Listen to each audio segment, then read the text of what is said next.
Shalom, I'm Eddie Chumney of Hebraic Heritage Ministries, and we welcome you to this week's Focus Israel Report. In this week's report, we're going to be sharing with you the first of a two-part series regarding an overview of the policies of the Obama administration toward Israel in Barack Obama's first term as President of the United States. This comes from a documentary on the issue.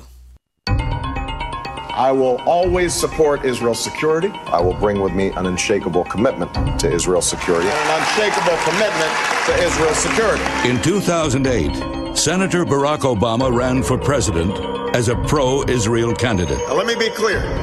Israel's security is sacrosanct. It's sacrosanct. It's non-negotiable. It's non-negotiable.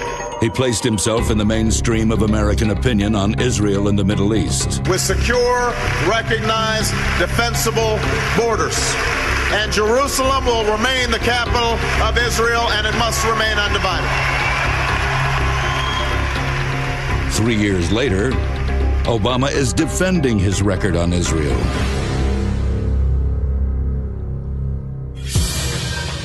America does not accept the legitimacy of continued Israeli settlements. I thought that he came down pretty hard on Israel. He didn't have a full grasp of what the region really looks like. This president has done more to delegitimize and undermine Israel's position in the world than any other president. President Obama claims his administration has done more for Israel's security than any other. He says his critics are distorting his record for partisan gain. The way that this was presented to the Israelis is you have to do the following, and the Palestinians have to do nothing in return. This is not the way you treat an ally. As Israel faces growing threats in the region, the Iranian nuclear program, an uprising in Syria, the rise of Islamic extremists in Turkey and Egypt, the terrorist groups Hamas and Hezbollah building larger stockpiles of missiles. The friendship of the U.S. president has never been more important. What has President Obama's record on Israel really been?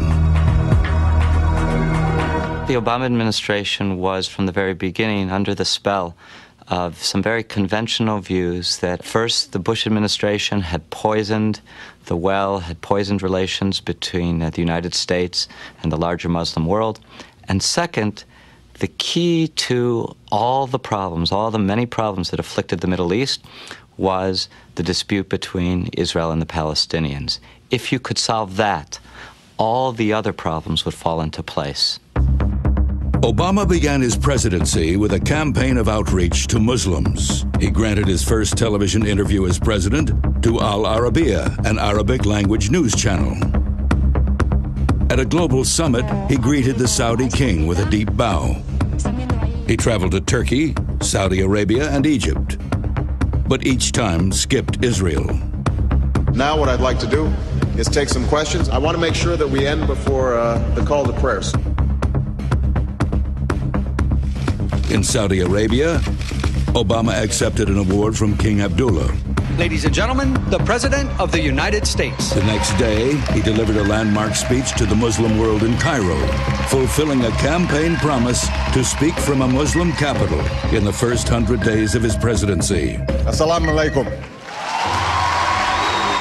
I feared in advance that the speech would be a terrible mistake, but it was worse than my worst fear. The United States does not accept the legitimacy of continued Israeli settlements. It is time for these settlements to stop. There was an attempt here to put some distance between the United States and Israel.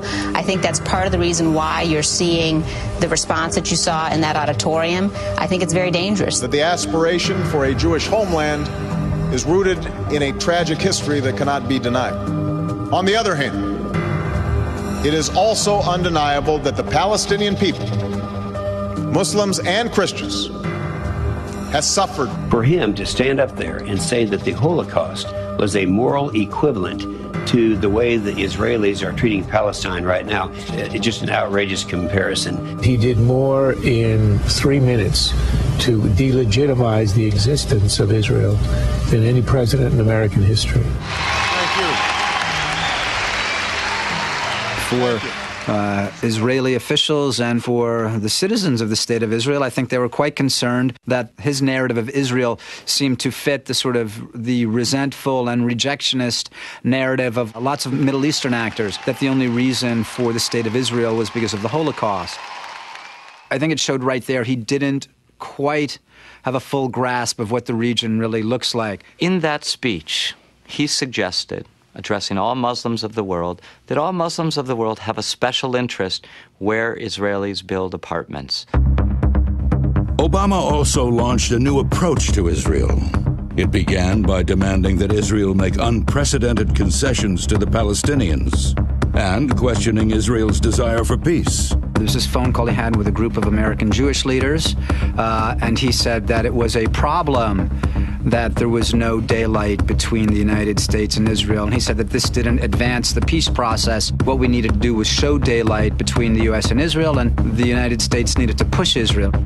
Obama lectured Jewish leaders that Israelis must engage in serious self-reflection about their commitment to peace. The Obama administration demanded from Israel what it called a settlement freeze, a complete cessation of any building by Jews on land claimed by the Palestinians. We have to make progress on settlements. The settlements have to be stopped. He wants to see a stop to settlements, not some settlements, not outposts, not natural growth exceptions, and we intend to press that point. The idea is that the settlements are central to the Israeli-Palestinian issue, and the Palestinian-Israeli issue is somehow central to the Middle East. I mean, I think that even when this president came to office, most Americans realized this was nonsensical. The demand was made sternly and publicly. America does not accept the legitimacy of continued Israeli settlement. Stopping settlement activity. It ends the occupation that began in 1967. That is our position. That is what we have communicated very clearly. Yet no demand was made of the Palestinians. President Obama could have asked many things of the Palestinians that he refrained from asking of them. He could have asked them to undertake reforms of their educational system. The educational system still systematically teaches hatred of Jews and teaches the illegitimacy of the State of Israel in any borders. The president did none of the above, and I think only served to embolden the Palestinians, who now believe that they had an ally on their side, who was willing to push the Israelis to make concessions up front. The Palestinians understood that they had a free hand. At a political convention, Palestinian leaders celebrated terrorism.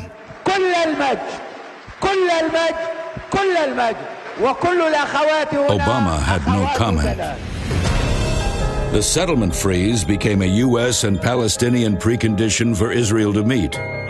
We have been told by many of our friends that once Israel takes the first meaningful step towards peace, the Palestinians in the Arab world would respond in a positive, virtuous cycle for peace. The way that this was presented to the Israelis is you have to do the following, and the Palestinians have to do nothing in return. Well, the government of Israel has taken a very big step towards peace today. Authorized a policy of restraint regarding settlements, which will include a suspension of new permits and new construction in Judea and Samaria for a period of 10 months.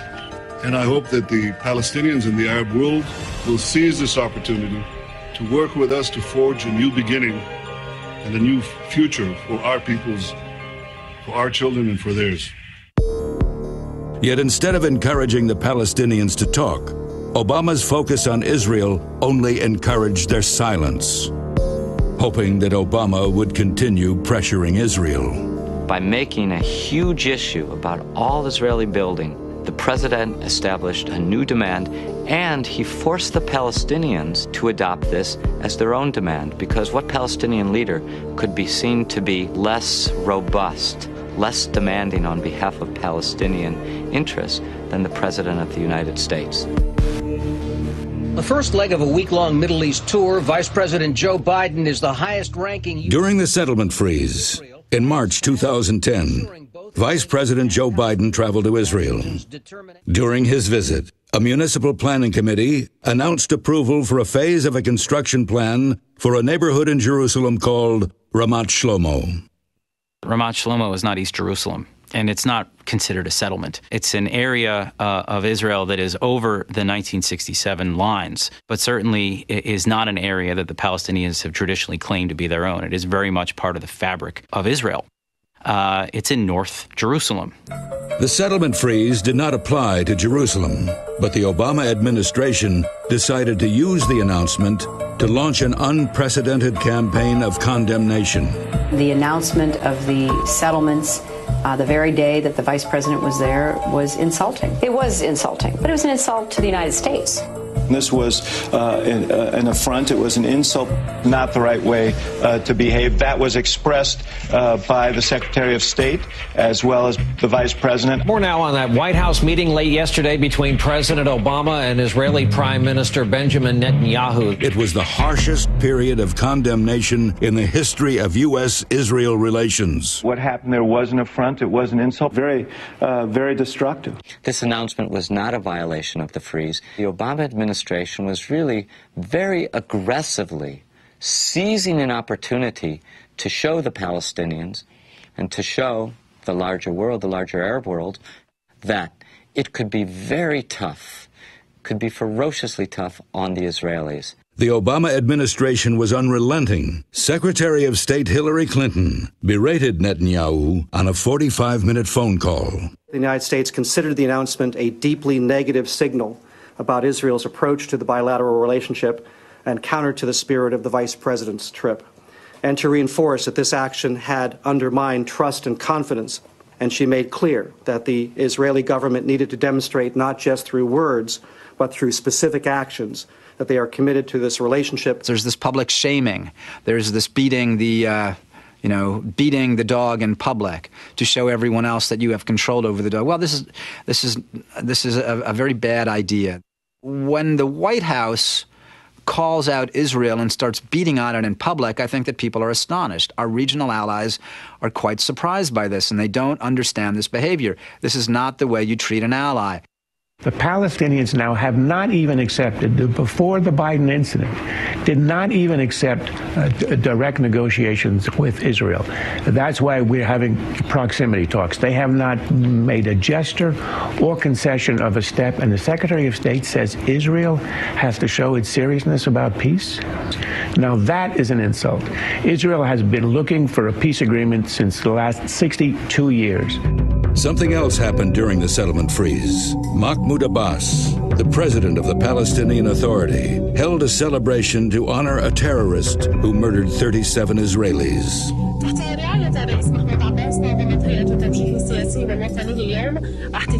The Obama administration said nothing. No protest was lodged. No criticism was made. The message was clear. Obama would let the Palestinians get away with almost anything. Netanyahu came to Washington with the hope of putting the controversy to rest. Obama was not in a conciliatory mood. When Netanyahu and his advisors arrived at the White House, they were shown in through a side door. There was no traditional photo op or joint press statement. Despite the meeting lasting through dinner, Obama declined to eat with the Israelis. They were served non-kosher food, which some of them could not eat, and they were later sent out through a side door. I believe that the president is embarked upon changing the foreign policy of the United States by dissing, as you use the expression, the state of Israel, as he did at the White House. Congress was increasingly alarmed. 76 senators, half of them Democrats, sending Secretary of State Hillary Clinton a letter urging her to end what they see as the administration's very negative stance toward Israel. Well, that concludes the first of a two-part series sharing with you an overview of the policies of the Obama administration toward Israel in President Obama's first term. Until we do it again, shalom, in Yeshua the Messiah. Amen.